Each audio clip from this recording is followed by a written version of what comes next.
जैसे आप दोस्तों आज आपको बताएँगे कि अगर आपने भी अपना पीएफ विड्रॉल का फॉर्म भर रखा है, पीएफ निकालने के लिए आपने फॉर्म भर रखा है, तो आपको मैं बताऊँगा कि उसका आप ट्रैक क्लेम स्टेटस कैसे चेक करोगे या फिर आप अपना जो पीएफ का जो पैसा है वह कितने दिन में आता है, ये आपका क्वेश्चन होता है, तो उसके लिए ये वीडियो है, ठीक है ना?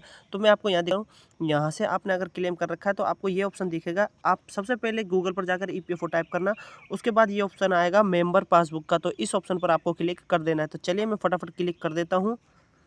आपके सामने इंटरफेस आएगा कुछ इस प्रकार से। तो मैं यहाँ से जैसे आपको दिखा रहा हूँ वैसे ही आपको करना है।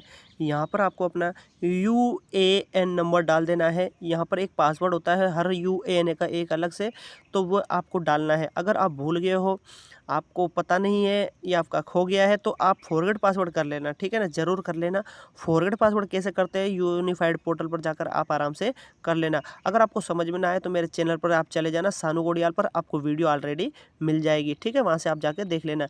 चलिए पासवर्ड भी हमने डाल दिया है। यह कैप्चा हमको यहाँ नज़र आ रहा है, इसको मैं यहाँ डाल दूँगा। साइन इन पर क्लिक कर दूँगा। तो चलिए फटाफट साइन इन हो जाते हैं। सामने ये ओपन होगा तो कुछ इस प्रकार से ओपन होगा। याद रखना आपका अगर पैन कार्ड इसमें लिंक नहीं होगा तो आपको ये एरर आएगा, ठीक है? आप अपना पैन को अपडेट कर लेना अपने पीएफ या यूएन अकाउंट के साथ, ठीक है? अब यहाँ से हमारा जो अमाउंट है वो नज़र आ जाता है। ओनली बात हम पहले तो यहाँ से मैं आपको अमाउंट दिखा देता हूँ, टोटल अवेलेबल बैलेंस है जो यहाँ से नज़र आता है। अब हमारी बात चल रही थी ओनली क्लेम स्टेटस चेक करने की कि पीएफ का पैसा कितने दिन में पास होता है, तो यही हमारा क्वेश्चन था। तो उसी का जवाब दे रहे हैं। आपको यहाँ पर नज़र आएगा थ्री लाइन पर आपको क्लिक करना है। मैंने जैसे आपको बता रहा हूँ वैसे ही आपको करना है। थ्री लाइन पर जैसे ही आप क्लिक करोगे, क्लिक करते के साथ आपके सामने कुछ इस प्रकार का इंटरफेस आता है। आपको यहाँ दिख रहा होगा। यहाँ से जो एक आपको स्टेप है जो मैं दिखा रहा हूँ उस पर आपको ध्यान देना है। ये वाला बीच में लिखा हुआ है क्लेम। क्लेम के ऊपर आपको क्लिक करना है। जितना भी आपने क्लेम कर रखा है सभी आपको नज़र आ जाएंगे। तो चलिए फटाफट इस पर हम कर देते हैं क्लिक। यहाँ से आपको दिख रहा होगा टोटल हमने क्लेम जो किए हैं वह आपको यहाँ नज़र आएंगे। टोटल क्लेम का मतलब जो भी क्लेम आपने किए हैं, 3 हमने किए हैं। 3 में से 2 सेटल्ड हुए हैं और 1 रिजेक्ट हुआ है। यहाँ आप पढ़ सकते हो। अप्रूव्ड और सेटल्ड का मतलब यही होता है कि आपका जो सेटल्ड हुआ है, जो पास हुआ है वह आपको नज़र आ रहा होगा। यहाँ पर आपको 2 पास हुए हैं, 1 रिजेक्ट हुआ है, ठीक है? आपको समझाओ। और पेंडिंग में कोई भी हमारा क्लेम नहीं है। तो चलिए फटाफट हम आपको दिखा देते हैं मैसेज के द्वारा कि हमने जो फॉर्म भरा था उसका पैसा आ गया है या नहीं आ गया है। यहाँ से जो आपका पीएफ का पैसा होता है वह जो एडवांस में अगर आप अपना पीएफ का पैसा निकालते हो तो कम से कम 4 से 5 दिन के अंदर वह आपके बैंक अकाउंट के अंदर आता है। और अगर आप 19 नंबर का फॉर्म भरते हो जिसको बोलते हैं full and final PF, full and final PF निकालने के लिए कम से कम आपको 7 से 8 दिन का वक्त लगता है। लेकिन जो हमारा यहाँ पर हम प्रेजेंट में जो आपको एक टाइमिंग दिखा रहे हैं वह जो हमने भरा था वह आपको बता देते हैं 1-2 तारीख के आसपास का भरा था, तो यहाँ 10 तारीख दिखा रहा है। तो यहाँ पर आप देख सकते हो तो कम से कम 10 दिन का प्रोसेस होता है पीएफ का जो पैसा होता है उसको आने का, ठीक है? जो आपका 19 नंबर फॉर्म होता है जिसको फुल एंड फाइनल पीएफ बोलते हैं, उसको अगर आप भरते हो और आप सोचते हो कि कितने दिन में पास होता है, तो हम आपको पूरा बता रहे हैं।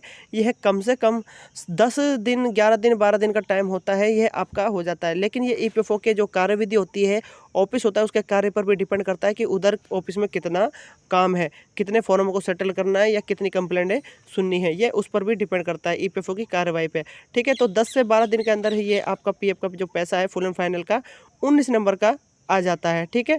ये आपका क्लियर क्वेश्चन हो गया होगा कि कितने दिन में पीएफ का पैसा आता है।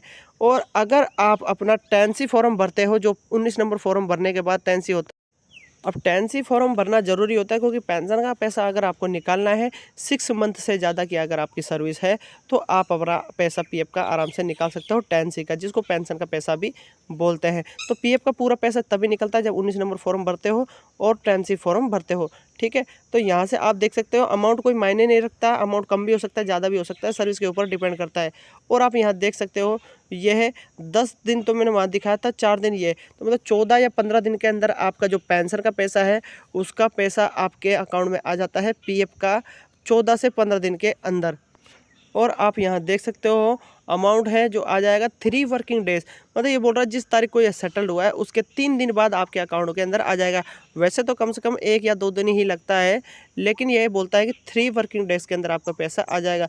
एक हॉलीडे या छुट्टी होता है बैंक का, उसको छोड़कर आप 3 दिन को काउंट कर सकते हो। तो 3 दिन बाद आप अपने बैंक अकाउंट को चेक कर लेना, आप अपने बैंक में जाके एंट्री कर लेना, आपका पैसा आपके अकाउंट में आ जाता है। तो चिंता की कोई बात मत करना। अगर आपने पीएफ विड्रॉल का फॉर्म आपने भर रखा है, कैसा भी एडवांस का हो, 19 का हो या 10C का हो तो वह पैसा आपके अकाउंट में जल्द ही आ जाएगा। लेकिन आपकी डिटेलें सेम होनी चाहिए, आपका नेम वगैरह सब कुछ सही होना चाहिए पीएफ के अंदर, पासबुक में, आधार कार्ड में और पीएफ डिटेल के अंदर सेम डिटेल होनी चाहिए, तभी जाके आपका पीएफ का पैसा पास होगा, आपके बैंक अकाउंट में आएगा। तो आशा करता हूँ दोस्तों आपको समझ में आया होगा कि आपने जो क्वेश्चन होता है कि पीएफ का पैसा हमने विड्रॉल का फॉर्म भर रखा है और वह कितने दिन में पास होगा, कितने दिन में पैसा आता है, यह जो क्वेश्चन था इसको मैंने एकदम क्लियर कर दिया है, आपको समझ में आया होगा। तो दोस्तों कैसा लगा मेरा वीडियो?